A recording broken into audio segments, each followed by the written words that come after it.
اللہ کے دو نام جسم سے بیماری کو بھگا دیتے ہیں۔ کسی بھی نماز کے بعد جو پڑھے گا اللہ اس کے جسم کو ہر بیماری سے پاک کر دے گا۔ اللہ کے یہ دو نام پڑھنے والا کبھی بیمار نہیں ہوتا ہے۔ آئیے جانتے ہیں وہ دو نام کون سے ہیں۔ بسم اللہ الرحمن الرحیم۔ محترم ناظرین، آج ہم آپ کے لیے ایک ایسا عمل لے کر آئے ہیں کہ جس کو اگر 100 سال کا بوڑھا بھی پڑھے گا، بوڑھی عورت بھی پڑھ لے تو وہ بھی جوان ہو جائے، اس کی بھی ہر بیماری ختم ہو جائے، اس کو ہر بیماری سے نجات مل جائے اور اللہ پاک شفا عطا فرمائیں گے۔ خدا کے لیے آج کا یہ عمل آپ نے پڑھ کر اپنے دونوں ہاتھ پورے جسم کے اوپر پھیر لینے ہیں۔ انشاءاللہ جسم کے اندر باہر، اندرونی بیرونی جیسی بھی کوئی بیماری ہوگی، تکلیف ہوگی، جس نے آپ کی زندگی میں بہت سی پریشانیوں کو، بہت سی مصیبتوں کو گھیر رکھا ہوگا، وہ ساری کی ساری ختم ہو جائیں گی، آپ کی تکلیف ختم ہو جائے گی، اللہ پاک آپ کو شفا عطا فرما دے گا۔ سب سے پہلے اپنے مالک خالق اپنے اللہ سے دعا ہے کہ اے میرے پروردگار، جو آنکھیں آج کی یہ ویڈیو دیکھ رہی ہیں، میرے تمام بھائیوں بہنوں دوستوں کو صحت والی زندگی عطا فرما، سب کو شفا عطا فرما۔ جو لوگ دور دراز تک ڈاکٹروں کے پاس جاتے ہیں، بہت پیسے لگاتے ہیں، بڑے بڑے علاج کرواتے ہیں لیکن شفا نہیں ملتی، اے میرے اللہ، آج کے اس عمل کی برکت سے، آج اس عمل کی طاقت سے سب کی بیماریوں کو دور فرما دینا اور سب کو شفا عطا فرما دینا۔ خاص کر جن گھروں میں بوڑھے ماں باپ ہیں جو بیماری کی وجہ سے اٹھ نہیں سکتے، چل پھر نہیں سکتے، کھا پی نہیں سکتے، اے میرے اللہ، اس عمل کی برکت سے ان کو ایسی صحت عطا فرما دے کہ وہ چلنے پھرنے کے قابل ہو جائیں، آمین ثم آمین۔ اللہ والو، آج کا یہ عمل بہت ہی زیادہ خاص ہے، اس کو آپ نے ضرور سن لینا ہے۔ اگر آپ لوگ بڑے بڑے ڈاکٹروں کے پاس گئے ہیں، حکیموں کے پاس گئے ہیں، بہت پیسے لگائے ہیں لیکن کچھ بھی فائدہ حاصل نہیں ہوا، تو میری آپ سے گزارش ہے کہ آج یہ عمل کر کے بھی دیکھ لو، میری بات مان کر دیکھ لو، آپ کا کوئی پیسہ نہیں لگے گا، نہ ہی آپ گھر سے باہر نکلیں گے، نہ ہی آپ کو گاڑی کروانی پڑے گی کہ اپنے مریض کو لے کر کسی ڈاکٹر کے پاس جائیں۔ اپنے گھر میں بیٹھے ہی انشاءاللہ اس عمل کی برکت سے اللہ پاک آپ کو شفا عطا فرما دے گا اور آپ کی پریشانی دور ہو جائے گی۔ اللہ کے رسول صلی اللہ علیہ وآلہ وسلم کے فرمان کو حضرت امام جعفر صادق علیہ السلام نے نقل کیا ہے۔ وہ فرماتے ہیں، جو شخص کسی بھی لا علاج مرض میں مبتلا ہو، وہ اللہ تعالیٰ کے یہ دو نام پڑھ کر روزانہ ایک تسبیح پڑھ کر پانی پر دم کر کے ہی پی لے، دعا مانگی یقین رکھ کر، اگر آپ عمل کر لیں تو اللہ پاک شفا عطا فرمائیں گے۔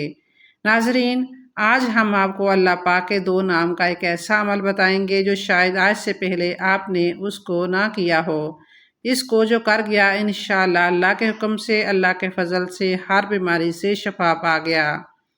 آج کل معدے کے مسئلے بہت زیادہ ہیں، جگر کے مسئلے بہت زیادہ ہیں، ہارٹ کے مسئلے بھی بہت زیادہ ہیں اور شوگر کا مسئلہ ہو گیا ہے، تھکاوٹ ہو گئی ہے، ذہنی دباؤ، اس طرح کے بہت سے مسائل ہیں جس کا ہر بندے کو اپنی زندگی میں سامنا کرنا پڑ رہا ہے۔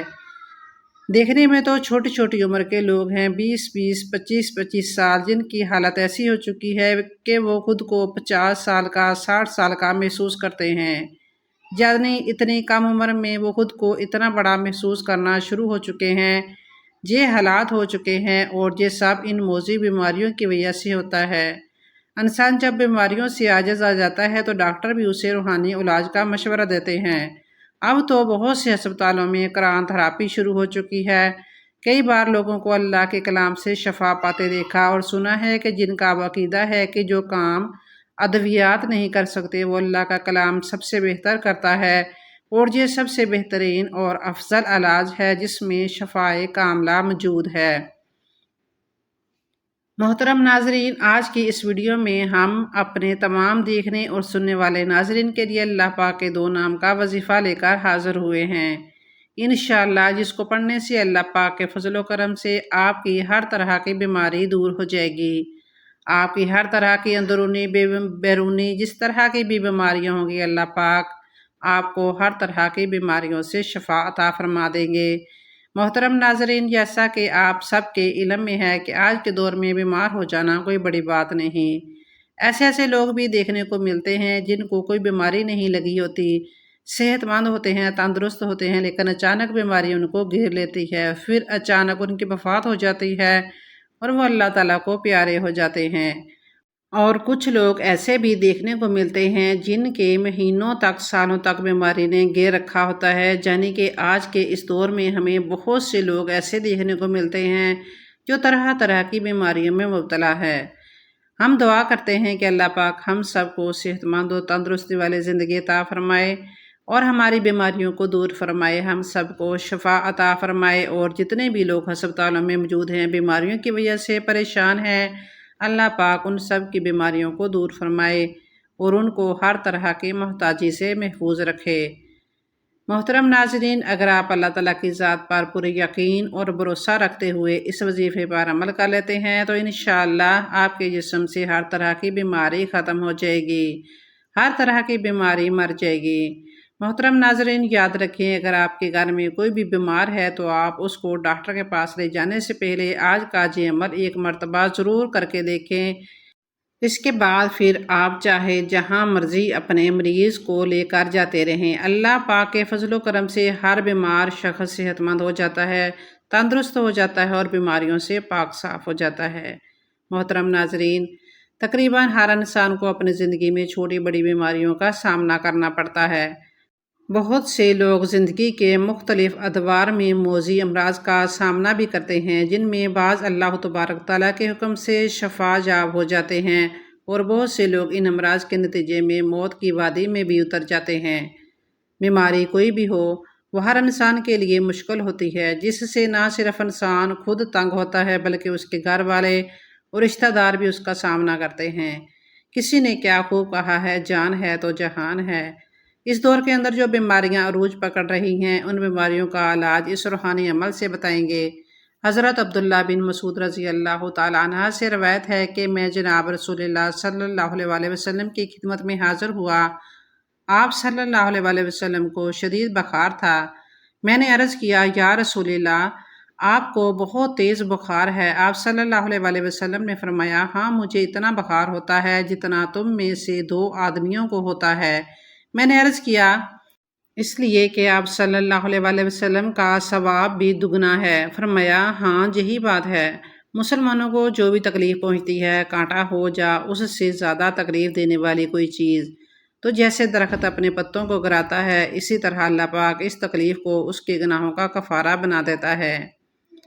ابو الاشعث سنانی کہتے ہیں کہ میں مسجد دمشق کی طرف گیا اور اول وقت میں گیا۔ مجھے شداد بن اوس رضی اللہ تعالیٰ عنہ ملے، ان کے ساتھ صحابی بھی تھے۔ میں نے ان سے پوچھا، اللہ تم پر رحم کرے، کہاں کا ارادہ ہے؟ انہوں نے کہا، ہم اپنے ایک بھائی کی عیادت کرنے جا رہے ہیں۔ جس سن کر میں بھی ان کے ساتھ چل دیا۔ ہم اس مریض کے پاس پہنچ گئے۔ ان دونوں نے اس سے پوچھا، حالات کیسے ہیں؟ اس نے جواب دیا، اللہ تعالیٰ کا فضل و کرم ہے۔ سیدنا شداد رضی اللہ تعالیٰ عنہ نے فرمایا، جناب رسول اللہ صلی اللہ علیہ وسلم نے فرمایا، اللہ تعالیٰ فرماتے ہیں، جب میں اپنے مومن بندے کو آزماتا ہوں اور وہ میری تعریف کرتے ہوئے میری آزمائش پر صبر کرتا ہے تو شفا یاب ہو کر اپنے بستر سے اس دن کی طرح گناہ سے پاک ہو کر اٹھتا ہے جس دن اس کی ماں نے اسے جینا تھا۔ مزید یہ کہ اللہ تعالیٰ اعمال لکھنے والے فرشتوں سے فرماتے ہیں، میں نے اپنے اس بندے کو پابند کر لیا ہے اور اسے آزما رہا ہوں۔ تم اس کی تندرستی کی حالت میں اس کے اعمال پر جو جو لکھتے تھے اس کو برقرار رکھو۔ ان احادیث سے معلوم ہوتا ہے کہ بیماری سے انسان کے گناہ معاف ہو جاتے ہیں اور اس کے ذریعے انسان کو اللہ تعالیٰ بہت بڑا اجر عطا فرماتے ہیں، بشرطے یہ کہ وہ اس پر صبر کرے، ناشکری اور بویلا نہ کرے۔ مزید یہ کہ اس کے احسانات میں سے ایک احسان یہ بھی ہے کہ بیمار آدمی کو بیماری کی حالت میں ان کے اعمال جن کو وہ تندرستی کی حالت میں کیا کرتا تھا کا اجر کیے بغیر ملتا رہتا ہے۔ کسی بھی قسم کی بیماری ہو، اس کا علاج کرنا سنت ہے اور علاج سے کبھی گریز نہیں کرنا چاہیے۔ باصیت مسلمان ہمارا ایمان ہے کہ بیماریاں اللہ کی جانب سے امتحان، آزمائش ہیں جن کا علاج ادویہ سے کرنا چاہیے، تو سنت کے مطابق ان کا روحانی علاج کرنا بھی جائز اور مستحب عمل ہے۔ اللہ کا وعدہ ہے کہ بیماریوں سے شفا بھی اسی کی جانب سے ملتی ہے۔ اس کے لیے بندے کو اپنے رب سے ایسے طریقے سے دعا کرنی چاہیے کہ دعا میں تاثیر پیدا ہو جائے۔ بے تحاشا دعائیاں کھاتے رہنے سے جب کوئی مرض دور نہ ہو تو دیکھا گیا ہے کہ ساتھ روحانی عمل کرنے سے مرض میں جلد افاقہ ہو جاتا ہے اور مرض جڑوں سے غائب ہو جاتا ہے۔ بس بندے کو دعا کا سلیقہ آنا چاہیے، اس کے اندر عاجزی اور اخلاص ہونا چاہیے۔ جو لوگ اس اسم اعظم کو پڑھ کر اور ایک تسبیح مکمل کرنے کے بعد اس کو پانی پر پھونک کر پی لیا کریں تو جہاں ان کو جسمانی عوارض سے نجات ملے گی وہاں باطنی طور پر اس کو سکون ملے گا۔ یہ مرض بے شک دنیاوی الجھنوں پر مشتمل کیوں نہ ہو، ان سے نجات کے لیے بندے کو اللہ پر بھروسہ کرنا چاہیے اور اپنی عبادات و اذکار میں ثابت قدم رہنا چاہیے۔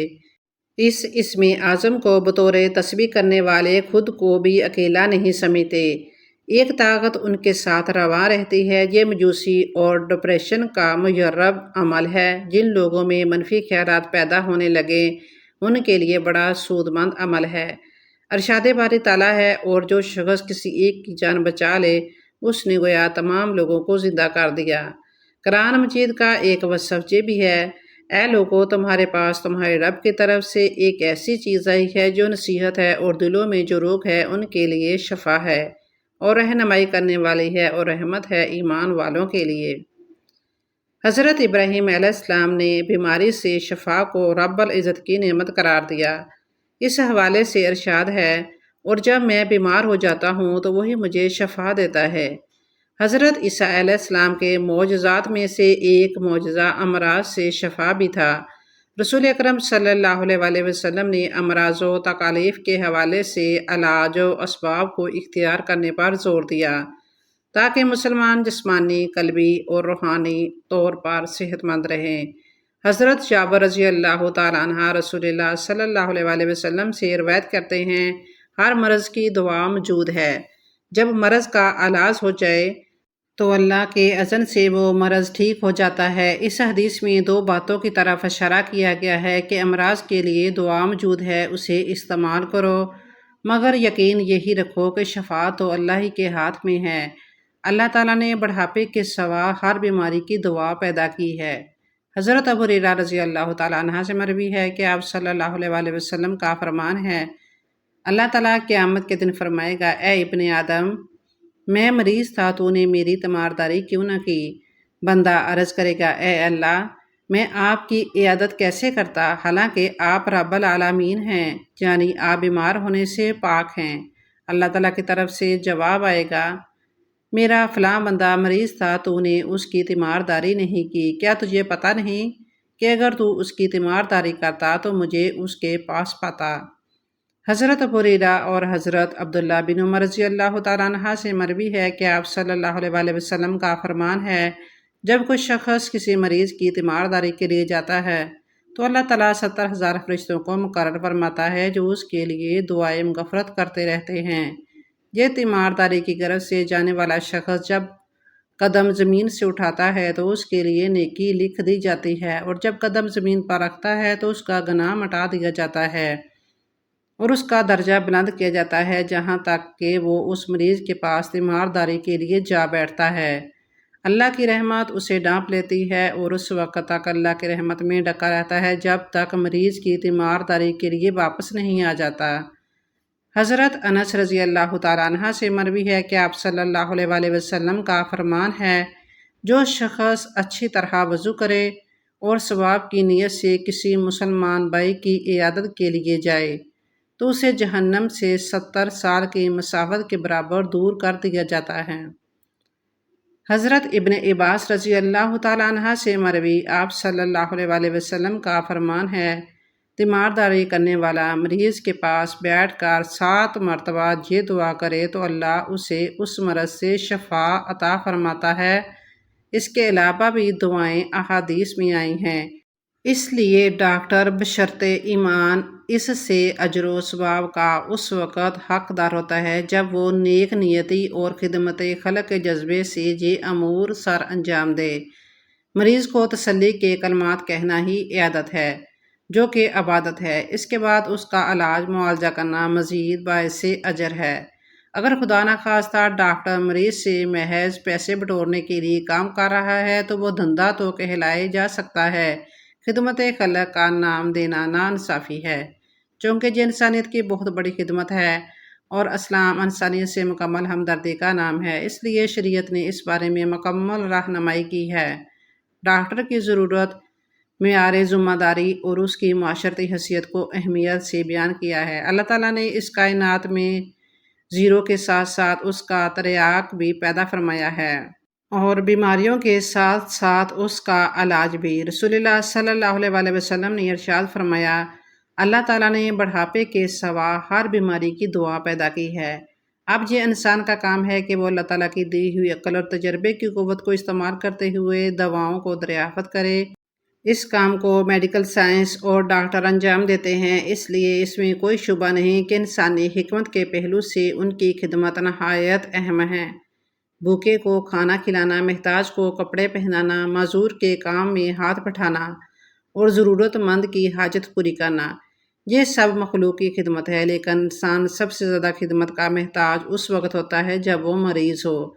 مرض انسان کو اس مقام تک پہنچا دیتا ہے کہ کھانا موجود ہونے کے باوجود وہ کھا نہیں سکتا، ہاتھ پاؤں سلامت ہے لیکن وہ ایک قدم چل نہیں سکتا، اور تیمارداری اور مددگار کے رحم و کرم کا محتاج ہو جاتا ہے۔ اس لیے رسول اللہ صلی اللہ علیہ وسلم نے مریض کی عیادت اور تیمارداری کو بے حد اجر کا باعث قرار دیا ہے۔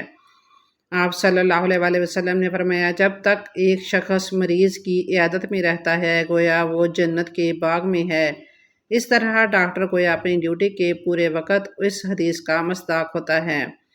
رسول اللہ صلی اللہ علیہ وسلم نے ارشاد فرمایا، لوگوں میں سب سے بہتر وہ ہے جو لوگوں کو سب سے زیادہ نفع پہنچائے، اور کون ہے جو انسانوں کے لیے ڈاکٹر اور معالج سے بڑھ کر نفع دے۔ اسی طرح گویا حضور صلی اللہ علیہ وسلم کی بارگاہ سے ڈاکٹر کو خیر الناس، بہترین انسان کا ایوارڈ ملا ہے۔ اس سے بڑھ کر اور کیا اعزاز ہو سکتا ہے؟ واقعہ یہ ہے کہ یہ گروہ انسانیت کا سب سے بڑا محسن ہے اور اس نسبت سے ان کی توقیر و تکریم معاشرے کا فریضہ ہے۔ بعض دفعہ ایسا ہوتا ہے کہ علاج سے جلد فائدہ نہیں ہوا، جب مریض کی موت واقع ہوئی تو لوگ ڈاکٹر سے الجھ پڑتے ہیں، اور بعض دفعہ تو اس کی جان کو بھی لالے پڑ جاتے ہیں۔ یہ غیر سنجیدہ طرز عمل ہے، اس لیے کہ علاج تو انسان کے اختیار میں ہے، لیکن صحت و شفا اللہ کی معیشت کے بغیر حاصل نہیں ہوتی۔ جو شخص جس مقام کا حامل ہوتا ہے اسی نسبت سے اس کی ذمہ داری بھی ہوتی ہے، اس لیے ڈاکٹر اور معالج حضرات کو اپنی ذمہ داریوں پر توجہ دینی چاہیے۔ ڈاکٹر کا بنیادی فریضہ یہ ہے کہ اس پیشے سے خدمت کے پہلو کو مقدم رکھے۔ ہم یہ تو نہیں کہہ سکتے کہ وہ مریضوں کا مفت علاج کرے اور اپنے گھر سے دوائیں لا کر کھلا دے، لیکن یہ ضرور ہے کہ اس پیشے کو محض تجارت اور بزنس نہ بنا جائے، اور اجرت کے ساتھ ساتھ اجر کے پہلو کو بھی ملحوظ رکھا جائے۔ اس وقت صورتحال یہ ہے کہ تعلیم اور علاج نے ایک زبردست کاروبار کی صورت اختیار کر لی ہے، اور معاشی کشش کی وجہ سے بہت سے ہوٹل ہسپتالوں میں تبدیل ہو گئے ہیں۔ ڈاکٹروں کی فیس مریض کے لیے ناقابل برداشت بوجھ بن چکی ہے۔ پھر فیس کے سلسلے میں بھی ایک نئی روایت یہ قائم ہو رہی ہے کہ مریض جتنی بار مشورے کے لیے جائے ہر بار فیس ادا کرے۔ اس طرح بعض اوقات ہر ہفتہ ڈاکٹر فیس وصول کر لیتے ہیں۔ پھر آمدنی کے بلا فاستہ ذریعے بھی پیدا کر لیے گئے ہیں۔ دوائیں لکھی جاتی ہیں، وہ مخصوص و متعین دکانوں سے دوا خریدنے کو کہا جاتا ہے تاکہ ان سے کمیشن مل سکے۔ مریض پر بوجھ ڈالنے اور اپنی جیب بھرنے کے لیے ایسا بھی ہوتا ہے کہ جو دوائیں پہلے لکھی گئی تھیں وہ ختم بھی نہیں ہوئی کہ دوا تبدیل کر دی جاتی ہے، اور اسی فارمولے کی دوسری دوا جس کا نام کمپنی بدل جانے کی وجہ سے بدلا ہوا ہوتا ہے لکھ دی جاتی ہے۔ بیچارے مریض کو ڈاکٹر صاحب کی اس ہوشیاری کی خبر بھی نہیں رہتی۔ یہ بھی دیکھا گیا ہے کہ جتنی دوا مطلوب ہے اس سے زیادہ لکھ دی گئی اور چند دنوں میں نسخہ بدل دیا گیا اور زائد دوائیں بیکار ہو گئی۔ یہ بھی ہوتا ہے کہ نفلی دوائیں یا ایسی دوائیں جن کی مدت ختم ہو چکی ہے دی جاتی ہے، اور معیاری دواؤں کی قیمت وصول کی جاتی ہے۔ بے مقصد ٹیسٹ کرائے جاتے ہیں۔ مریض نے اگر کسی دوسرے ڈاکٹر سے ٹیسٹ کروایا ہو تو چاہے کہ وہ رپورٹ 2 دن پہلے ہی کیوں نہ کی ہو، لیکن نیا ڈاکٹر بھروسے اور وہ پورے ٹیسٹ کرواتا ہے۔ اور یہ بھی ضروری قرار دیا جاتا ہے کہ ڈاکٹر نے جس پیتھولوجسٹ کا مشورہ دیا ہے اسی کے جہاں ٹیسٹ کروائے جائیں۔ ان اقدامات میں مخلصانہ جستجو تحقیق کا جذبہ شاد و نادر ہی ہوتا ہے۔ اکثر اس کا مقصد زیادہ سے زیادہ کمانا اور اپنی جیب بھرنا ہوتا ہے۔ ایسا بھی ہوتا ہے کہ ایک ڈاکٹر دوسرے ڈاکٹر یا کسی خاص ہاسپٹلز کو مریض ریفر کرتا ہے۔ یہ تمام صورتیں اگر مریض کی بھلائی کے جذبے سے ہوں تو تب تو ان کی افضلیت سے انکار نہیں کیا جا سکتا، لیکن افسوس یہ کہ ان سب کا مقصد کمیشن کھانا ہوتا ہے۔ دواؤں پر کمیشن، ٹیسٹ پر کمیشن، مریض کے بھیجنے پر کمیشن اور جہاں جہاں ممکن ہو وہاں سے کمیشن کھانا۔ ان کمپنیوں اور ان کی بڑھتی ہوئی سرحوں نے مریض کی کمر کو توڑ دیا ہے اور غریب لوگوں کے لیے اسپتال جانے کا تصور بھی ایک بوجھ ہوتا جا رہا ہے۔ یہ کمیشن فقہی اعتبار سے رشوت ہے، اس کا لینا حرام ہے اور اس میں واسطہ بننا بھی حرام ہے۔ یاد رکھیے، اسلام میں جہاں حقوق اللہ کی اہمیت ہے وہیں حقوق العباد کو بنیادی طور پر دوہری اہمیت دی گئی ہے۔ حقوق العباد میں خدمت خلق بنیادی اہمیت کا حامل شعبہ ہے اور خدمت خلق کے شعبے میں بیمار اور مریض افراد کا علاج معالجہ اور ان کی خدمات ایک عظیم نیکی ہے۔ اگر ڈاکٹر حضرات اپنے اس پیشے میں اخلاص و اصرار کا مظاہرہ کرتے ہوئے اپنی ذمہ داری پوری کریں تو بلا شبہ یہ انسانیت کی خدمت اور ایک عظیم نیکی ہوگی۔ ناظرین، آپ نے 111 مرتبہ یا اللہ یا سلام کو پڑھ کر مریض کے اوپر دم کر دینا ہے۔ انشاءاللہ اللہ پاک کے فضل و کرم سے جیسے جیسے آپ یہ عمل کرنا شروع کر دیں گے، مریض کی بیماری کم ہونا شروع ہو جائے گی، اس کی تکلیف کم ہو جائے گی اور اس کے جسم سے بیماری ختم ہو جائے گی۔ ناظرین، اس عمل کو آپ نے لازمی کر لینا ہے۔ 111 مرتبہ پڑھ کر آپ نے مریض پر دم کر دینا ہے۔ انشاءاللہ اللہ پاک شفا عطا فرمائیں گے۔ محترم ناظرین، ہم سب جانتے ہیں کہ صحت اللہ کی بہت بڑی نعمت ہے، لیکن ہر انسان کبھی نہ کبھی کسی نہ کسی مریض یا بیماری میں ضرور مبتلا ہوتا ہے۔ تو اللہ پاک سے ہماری دعا ہے کہ اللہ پاک ہم سب کو بیماریوں کو دور فرمائے اور ہم سب پر اپنا خاص و فضل و کرم عطا فرمائے، آمین یا رب العالمین۔ محترم ناظرین، اللہ کے 99 صفاتی ناموں میں سے ایک نام کمنٹ سیکشن میں ضرور شیئر کریں۔ اللہ آپ کا حامی و ناصر ہو۔ جزاک اللہ خیراً۔